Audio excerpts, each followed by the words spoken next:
Bonjour, ici Claudine Chauveau-Tardif, bienvenue aux Nouvelles locales.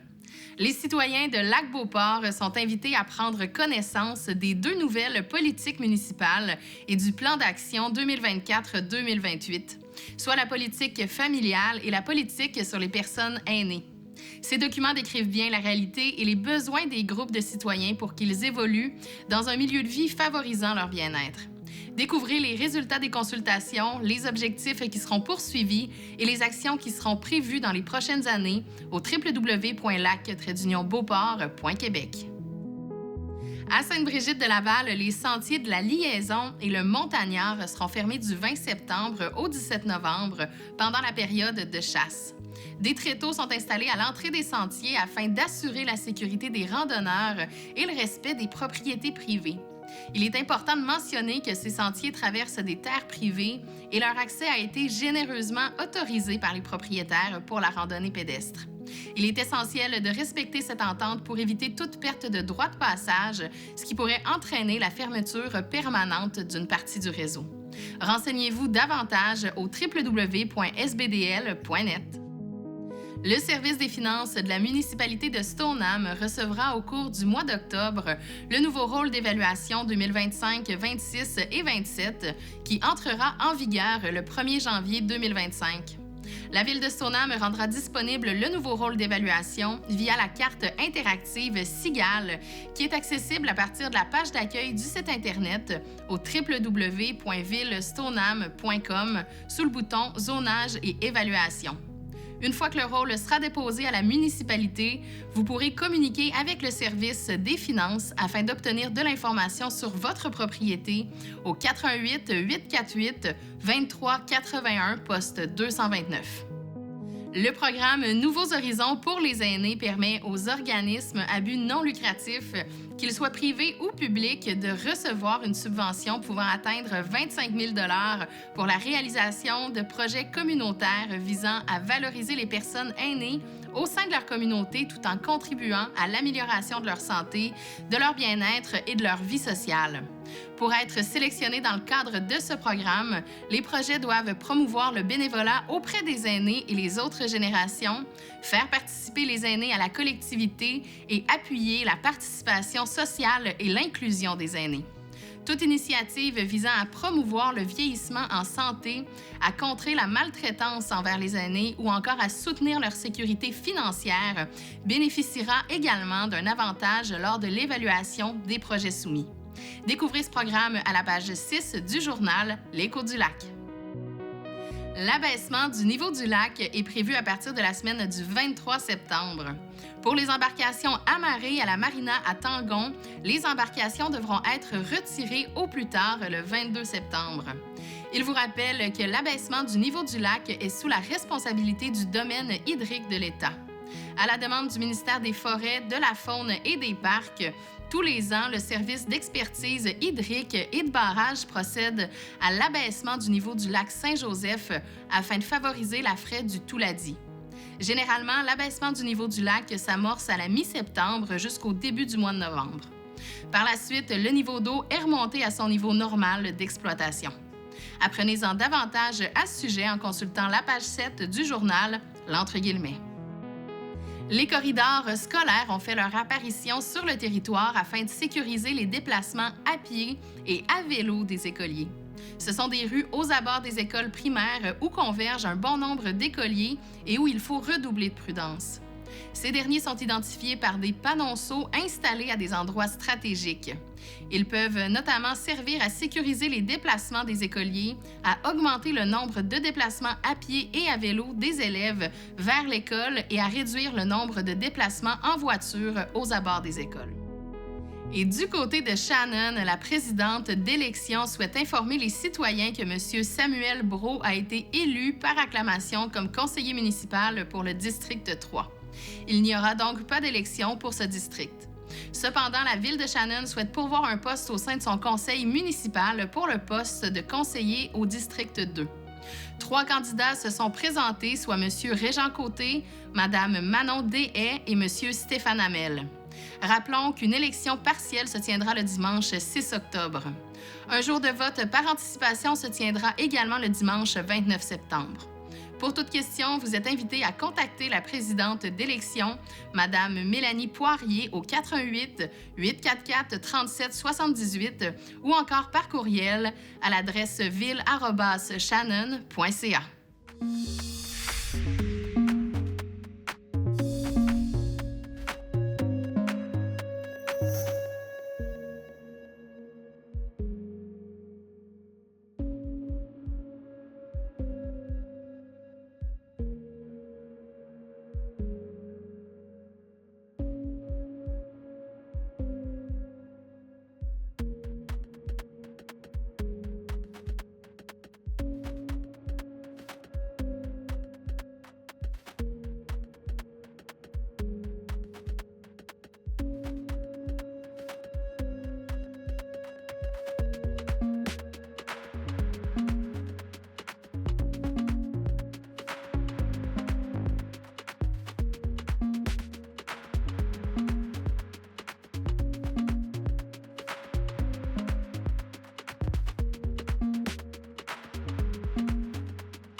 Inscrivez-vous dès maintenant à la 24e édition du concours La carte de Noël régionale. C'est un concours qui s'adresse à tous les groupes d'âge et à tous les niveaux de pratique. Différentes catégories sont prévues pour les jeunes de 5 à 16 ans, alors que des catégories sont aussi destinées aux artistes de loisirs ou encore aux artistes professionnels. Pour vous aider à vous inspirer et à réaliser votre œuvre, des ateliers de peinture, des tutoriels et des défis artistiques sont disponibles sur la chaîne YouTube de la MRC de la Jacques-Cartier. Ces capsules, adaptées pour les enfants, adolescents et adultes, offrent des techniques et des conseils artistiques pertinents, idéales pour vous guider dans la création de votre œuvre de Noël. Laissez-vous inspirer par l'esprit de Noël, que ce soit à travers les traditions, les ambiances magiques, les couleurs éclatantes, les décorations festives, les personnages emblématiques ou les moments de partage entre proches. Laissez libre cours à votre créativité. Plusieurs prix sont à gagner, alors que le grand gagnant aura en plus la chance de voir son œuvre illustrer la carte de Noël que la MRC de la Jacques-Cartier envoie à tous ses collaborateurs et partenaires. Les informations et inscriptions sont disponibles au mrcjacques-cartier.com. Ayez l'impression de prolonger les vacances en déjeunant au restaurant. En effet, la Jacques-Cartier est un véritable joyau pour les amateurs de gastronomie matinale. Le contexte idéal pour jouer aux touristes dans sa propre région. Voici 6 suggestions. Les Gamines à Stoneham et Tewkesbury qui est célèbre pour ses gaufres irrésistibles. Les Gamines, charmant établissement, propose des créations délicieuses qui rappellent les plaisirs simples de la vie. Le Batifold à Lac-Beauport est un choix incontournable. Leur spécialité, les œufs bénédictines, est un délice absolu. La présentation soignée et le service impeccable ajoutent à l'expérience culinaire. Pour un déjeuner rapide mais de grande qualité, les croissants de Pascal le boulanger sont assurément un délicieux et gourmand choix. Réputés pour leur saveur inégalée, les croissants sont faits à la main avec les ingrédients de première qualité.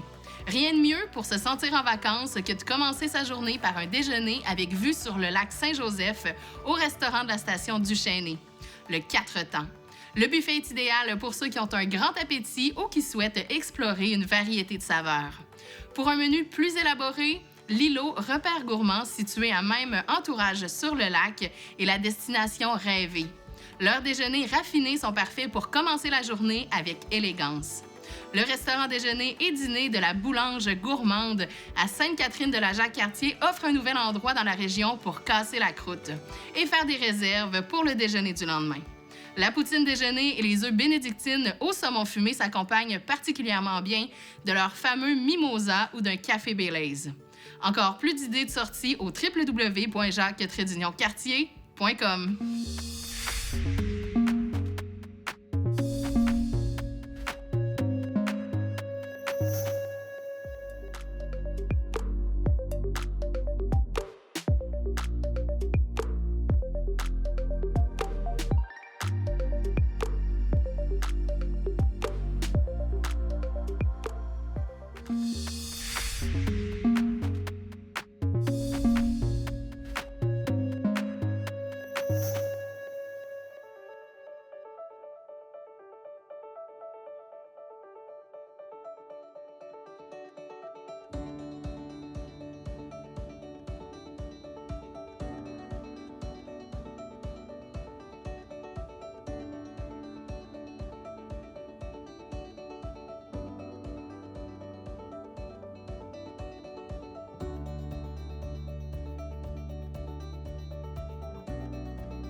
maintenant, on vous suggère 3 annonces du babillard de ccap.tv de la semaine.